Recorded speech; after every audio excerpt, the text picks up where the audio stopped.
அண்ணாமலை எந்த கொள்கையில் நான் பிஜேபியோடு வேறுபடுகின்றேன் அப்படின்னு முதல்ல சொல்ல சொல்லுங்க. அதுக்கப்புறம் அவர் தொடங்குற கட்சி புதுசா இல்லையா, அவர் தொடங்குற இயக்கம் புதுசா இல்லையா நம்ம பார்க்கலாம். எதுலையும் வேறுபடுவதில்லை.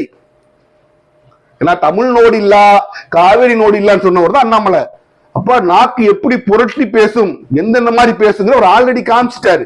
அப்போ பிஜேபிக்கு அவருக்கு எந்த வேறுபாடும் இல்லை. பேரை மட்டும் மாத்திக்கிட்டா, இன்னைக்கு நான் என் பேரை வேற பேரை மாத்திட்டேன்னு ஆள் மாறிடுவானா? நான் அதே ஆள் தானே, அதே ஆள் தானே. ஒரு பிஸ்கி எடுத்து அதுல ஒரு கிரீன்ல ஜானில கருவ பேர் எடுத்து வேற போற போட்டீங்கன்னா விஸ்கி இல்லாம அது பிராண்டியா மாறிடுமா? இல்லையா, அது விஸ்கி தான்.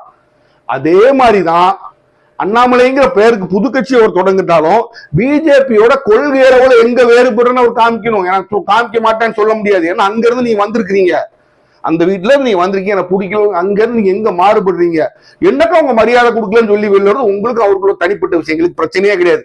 உங்களை என்னத்துக்கு அவங்க மதிக்கணும் அவங்களோட விருப்பம், மதியல நீங்க வெளில வருது உங்களோட விருப்பம். ஆனால் எந்த கொள்கையில் பிஜேபியோடு வேறுபடுகிறீர்கள் அதை நீங்க மக்கள் நல்லா பார்க்கணும். எதுலையுமே அவர் வேறுபடலை அப்படின்னா அவர் பிஜேபி தான். இதுதான் நடக்குது.